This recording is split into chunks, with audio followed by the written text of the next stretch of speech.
flood एफेक्टेडनि थाखाय बिथांमोनहा थानो हायैनि जे थांदोंमोन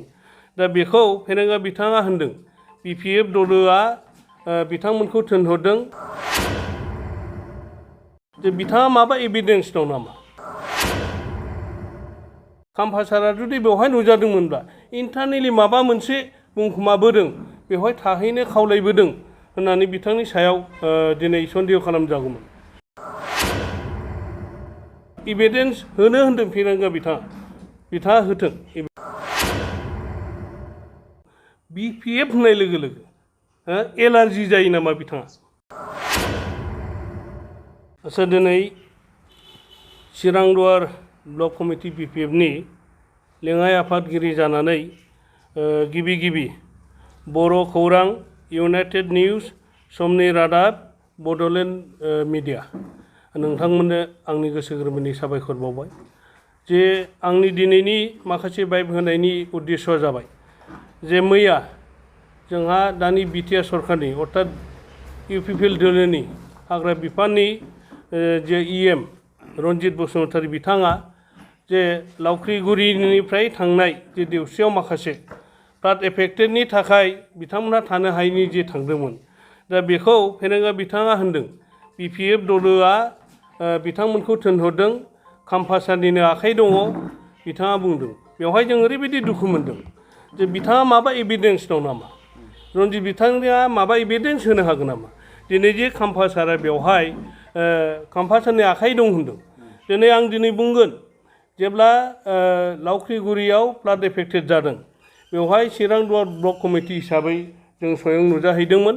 आरो खुब दुखु गोनां बाथ्रा खाम्फासारा बेवहाय खनसेबो नुजाहैनो हायाखै दिनै खाम्फासारा जुदि बेवहाय नुजादोंमोनब्ला इन्टारनेलि माबा मोनसे बुंखुमाबोदों बेवहाय थाहैनो खावलायबोदों होननानै बिथांनि सायाव दिनै सन्देह खालामजागौमोन दा एभिडेन्स होनो होनदों फेरेंगा बिथाङा होथों एभिडेन्सखौ आरो आं खावलायनो लुबैदों निउसनि गेजेरजों जे 31 नं सिडली समस्तिनि MLA मानगोनां जयन्त बसुमतारी बिथाङा जेब्ला फ्लाड एफेक्टेडआव थांदोंमोन रायजो राजा बिथांमोनहा दिनै सोंदों सार जोंनाव ओरैबायदि गले गले फ्लाड एफेक्टेड जाबाय थानो थाखाय राहा गैला जों बहा थाहैबावनो बेबायदि सोंनायाव बै दानि जे एभेक्सन खालामजादों बेवहाय आसि थुनानै रायजो राजाया थाहैनो बिदोंमोन बे समाव जोंनि खोनानाय मथे जयन्त बिथाङा होनदों जे बेयावनो थाहैथ'दो थाहैबा दानो थाहैखा होनदों होमबा दिनै बिथाङा गावसिनि MLA बिथांजों कनसाल्टेन्ट दंना गैया जे MLA बिथांजों रायज्लायदोंना रायज्लायाखै दिनै दाया मानो मालायनि सायाव होनो हादों आरो दिनै फेरेंगा बिथाङा बुंगोन नामा दिनै गहपुर सनितपुरनिफ्राय गोबां बर' रायजो राजाफ्रा दिनै ओरैहाय सोनाबहा थानाय लिंसुं हाग्राफ्राव फैनानै दंफैयो बेखौबो दिनै खाम्फासारनि बा BPF दोलोआनो लेंहरनानै बेवहाय दोनफैदों होननानै बुङो नामा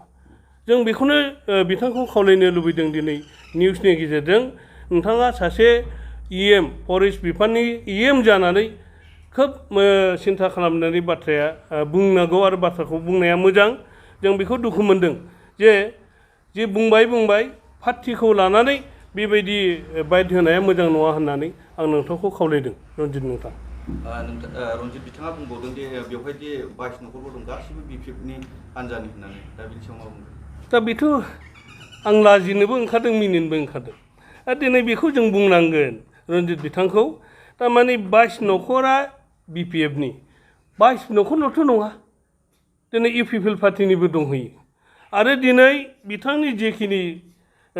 सिन्था धारनाखौ जों नुदों BPF होननाय लोगो लोगो एलार्जि जायो नामा बिथाङा दा बेनो BPFखौ दोनथारला नामा जोलैखौनो BPFआव थानाया सोर बर' फिसायाबो दं BTC ओनसोलाव थानाय जिमान बर' जाथि गस्थि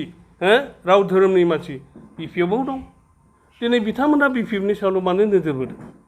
आरो आं खोनादों बा आं मिथिनाय मथेब्ला बेवहाय थानाय जे लावख्रिगुरि ओनसोलनि दानि बिथांमोननि गावबुरा UPPL दलनि जे गावबुरा आरो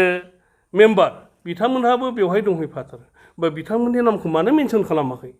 सबसे दुखुनांथावा बे BPFआल' दिनै मानो दाय मावदों बेवहायलाय आरो आं मिथिदों बे जाथाय जानाय जे एभेक्सन खालामदों बेवहाय फिसा फिसा हाग्राखौल' एवदों खुनु फांसेबो गिदिर दंफां दानफायाखै आरो आं दुखु नांनाया सबसे बे दिनै जुदि एभेक्सन खालामनांगौ बिथांमोनहा बिफोर नटिस खालामनांगौमोन हो उइदाउट नटिस दिनै बिथांमोनहा मानो बेवहाय एभेक्सन खालामहैखो आरो आं खोनानो मोनबावदों सानै दिनै लावख्रिगुरि बा बे एभेक्सन खालामनायनिफ्राय हमनानै लाबोदों दा बे हमनानै लाबोनायनिफ्राय लाबोग्राफोरनिफ्राय रेन्ज अफिसाव मैया सासेनिफ्राय 8,000 सासेनिफ्राय 12,000 थाखा लाखिनाय जों खोनादों बेनो नामा दिनै इउपिपिएल दलनि मोजां खामानि मावनो ओंखारनाय खोब दुखुनांथाव बिथांमोनहा गरिब बारे बारे फ्लाड एफेक्ट खालामजादों बेनि थाखाय राहा गोमाजानायनि थाखाय बेवहाय स्टाइ थानो बिथांमोनहा थाङाखैमोन हो दिनै दसे बोरै बे एफेक्टनिफ्राय एसे रेहाय मोननो हो हरसेबाबो मोजाङै बोरै उन्दुनो मोनगोन बोथिसे ओंखामखौ बोरै मोजाङै संजानो मोनगोन बे असिला लानानै बिथांमोनहा थांदों बिथांमोनहाथ' बेवहाय स्टाइ थागोन होननानै गिदिर गिदिर दंफांखौ दानफायाखै हो जों जे नुदों बिथांमोना जे एभेक्सन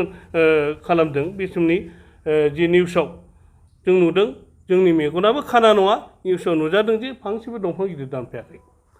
खोब दुखु नांदों ओंखायनो जाहाथे फेरेंगा नोंथांमोन आरो इउपिपिएल खालामग्रा नेता नोंथांमोन बेवहाय वान साइडलि बाथ्रा बुंबाय थानाया थिग जाया आं बेखौनो दिनै निउसनि गेजेरजों खावलायनो लुबैदों जाहाथे बेफोरबायदि बुंलायबाय थायोबा इयुनाव गावजों गाव आरो माबा मोनसे बखिलायबाय थानाय समस्या फैबावगोन आं बेखिनिखौ बुंनाय जाबाय बै लावख्रिगुरि जिथु गामि बेहाय गोबां हाया दैजों खुरखाजानानै दङ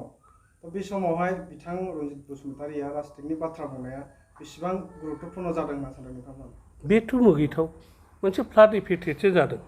बेवहाय राजनितिजों लोब्बा गैया बाव बिपिएफ दलल' गैया हो आं दहाय एसे बुंखांदों दिनै इउपिपिएल दोलोनि रायजो राजा बिथांमोनबो दं हायोब्ला सहायसो हैनांगौ आरो बिथांमोनहा मिथिगौ लावख्रिगुरिनि रायजो राजा बिथांमोनहा दिनै इउपिपिएल दलनि ब्लक डिस्ट्रिक्ट सेन्ट्रेल लेभेलनियानो जा बिथांमोनहा थांदोंब्लाबो गावसिनि आखाइजों मोनसेबो मुवा होआखै खिन्थु जों दिनै बिपिएफ दला दिनै सरकार गैयाब्लाबो सरकारखौथ' बार होबावदो खाम्फासारा गाव जेननाय समस्थिब्लाबो जों बिपिएफ दला एसे खिनि माइरंब्लाबो हैदों दालि एसे हैदों दै बथलखौथ' बार होबावदो खाम्फासारा गाव जेननाय समस्थिब्लाबो जों बिपिएफ दला एसे खिनि माइरंब्लाबो हैदों दालि एसे हैदों दै बथल हैदों मुलिजों हैदों बरंसो जोंनि मिथिनायाव बिथांमोनहा इउपिपिएल दल जानानै मोनसेबो मुवा होयाखै बेनिफ्राय दुखुनांथावसिन मा इएम रन्जित बसुमतारिया खौरांगिरिफोरनि सिगाङाव बुंबाय थायो जे एबारहाय बिपिएफ दोलो होनायानो थानाय नंला 2009 सिगां बे बाथ्रा मा बुङो आसरित सिमाङावसो नुदों नामा आं बिथांखौ दिनै खावलायनो लुबैदों जे बोथोरा बोरै जागासिनो दं निस्सय गाव हमदांनो हाबाय दिनै दाखालि 15 तारिखआव बे जोंहा आवजाराव मोनसे प्रग्राम जादों 932 जन इउपिपिएल दोलोनि जिएसपिनि बिजेपिनि बिथांमोनहा बिपिएफ दोलोखौनो खनसे सरकार लाबोफिननांगौ होननानै जों मासाब जादों बेवहायनो बिथाङा मिथिगौ जे बिथांनि जिखिनि सिमां जिखिनि बाथ्रा बुंनाय गासैबो उल्था नंगौना नङा आं दिनै बेखौसो बुंनो लुबैदों आरो बहुद जोंनाव फैनो होननाय हाजार हाजार मानसिफोर दं सोरबा होनदों र' एसे नेथ' जों नेदों नंगौना नङा जोंना बिपिएफ दला बहा खारनांगौ नेनानै बयखौबो जों लागोन जोंहा आदर्श दं जोङो बिपिएफ दल जानानै रायजो राजाफोरनिनो बिटिसि ओनसोलाव जिमान बर जाति गस्थि पार्टि धोरोम राव जेखियानो थाया मानो जों बेखौ जयैनो लानानै दिनै सालायनांगोन आरो नेक्स्टआव 2025आव देरहानायनि खोथाखौथ' डाइरेक्टलि जों नुखाबाय बावैसो उनाव नोंथांमोना मिडिया हिसाबै नुगोन हयथ' 1000 एबाब जोंनाव मासाब जाबावगोन जेब्ला सम आरो बोथोर फैयो नोंथांमोनखौ जों लेंहरखागोन थेंक इउ सै